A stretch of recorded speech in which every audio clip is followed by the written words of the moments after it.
A well-regulated militia being necessary to the security of a free state, the right of the people to keep and bear arms shall not be infringed. It's been quite a while since I uttered those words on camera. And there is a lot of Second Amendment news that is going on at the moment.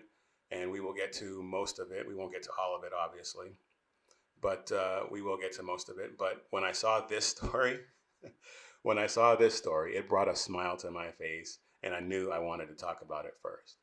And that is that the New York Attorney General's office hosted a compensated confiscation event, or a gun buyback event. And as you can imagine, if it brought a smile to my face and we're talking about it, it didn't go as planned. So let's get after it.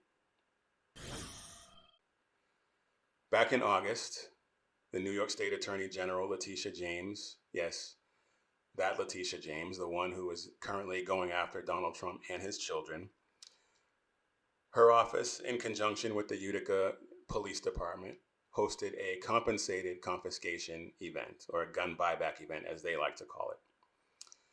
And they hailed it as a rousing success.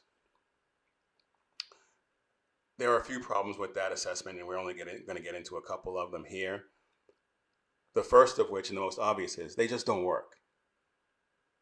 Compensated confiscation programs just don't work. They do not reduce the crime that they have gaslit everyone into believing that they do. If reducing crime was really their goal, they would stop with this ridiculous bail reform nonsense. And when they lock people up, they would stay locked up until they either posted bail or stood trial. That would solve a lot of the violent crime that's going on in all of these leftist run cities right now. So they just don't work, number one. But the second problem with the assessment on this particular event is that a self-described punk kid, those are his words, and he's identified as Kem in the reporting, Kem. This self-described punk kid made them look like idiots. Now, how did he do that? Well, he took a 3D printer that he got for Christmas, spent $200 on supplies, and he printed a bunch of lower receivers and frames for various firearms and took them all down to the event to turn them in. He showed up at the event with 110 firearms. Now, you and I understand that lower receivers and frames are not actually firearms. But these leftists are so obsessed with this ghost gun nonsense. They've made the claim that with minimal effort and even less skill, anyone can take one of these parts and turn it into a fully functioning firearm within 30 minutes. Simply not true.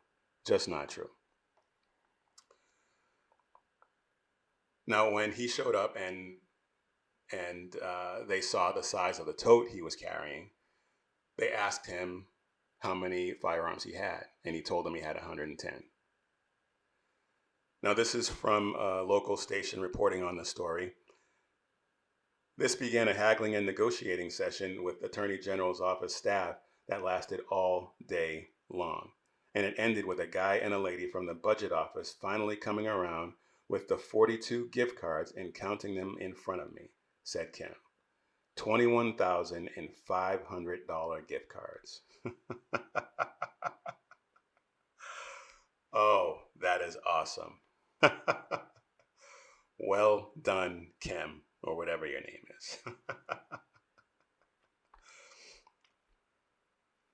Now, as I said, the Attorney General's office claimed and is continuing to claim that the compensated confiscation event was a success.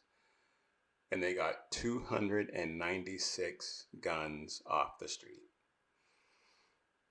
Hmm.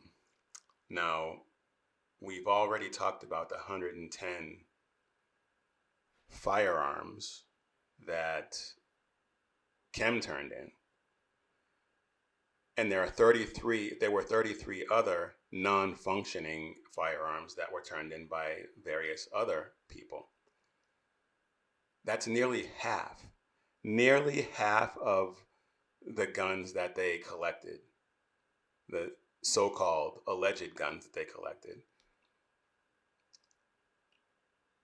They were useless, were absolutely useless, could not possibly have been used in any crime or any violent crime whatsoever. Yet, they are trying to call it a success and trying to gaslight New Yorkers into believing it was a success when they can walk down the street and know that nothing could be further from the truth. Now here's Kem's response when he was told that they called it a success. I'm sure handing over 21,000 in gift cards to some punk kid after getting a bunch of plastic junk was a rousing success, laughed Kem. Gun buybacks are a fantastic way of showing, number one, that your policies don't work, and number two, you're creating a perverse demand. You're causing people to show up at these events and they don't actually reduce crime whatsoever. Of course, he's 100% right. Now, I don't know how old this kid is. I don't know if he's a kid, frankly. That's what he called himself, so that's what we're going with. But he's spot on. He is 100% correct. They don't work. And they are he's proof that they created a demand. And of course, the response from the AG's office is about what you would expect. It's shameful that this individual exploited a program that has successfully taken thousands of guns off the streets to protect our communities from gun violence. We have partnered with local police throughout the state to recover more than 3,500 guns, and one individual's greedy behavior won't tarnish our work to promote public safety. We have adjusted our policies to ensure that no one can exploit this program again for personal gain. 3,500 guns. Now, if the percentages hold based on the event in Utica, half of those guns that they collected don't work. So really, what impact did those 3,500 guns actually have? Probably not a whole lot. Well, all we have to do is look at what's going on in New York and we can tell that it had absolutely no impact.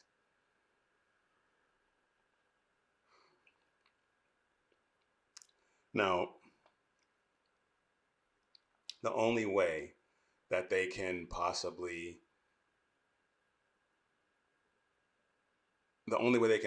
prevent something like this from happening again is if they limit the number of parts that someone can turn in, or change the rules to exclude frames and receivers, or like I said, limit the number that they can turn in. Now, I haven't looked to see what changes they made. There's a good possibility that they didn't change anything. But the ATF's rule on frames and receivers kind of paints them into a corner, because they're now in a position where they have to either allow these so-called guns, ghost guns, to stay on the street in order to avoid getting humiliated once again, or openly waste taxpayer money on items that clearly have no impact whatsoever. And that would be true if they were plastic frames or receivers or actually fully functioning firearms, because we've already established that these compensated confiscation programs don't work regardless. But they'll be openly wasting taxpayer money on this type of junk that has even less impact on the crime that they claim they want to reduce, which they could easily do by eliminating bail reform. Either way, either way, I'm here for it. I fully endorse it. And if people like Kim can make idiots like Letitia James look like Boo Boo the Fool, I'm all for it. I would like to see them do it as often and as publicly as they possibly can.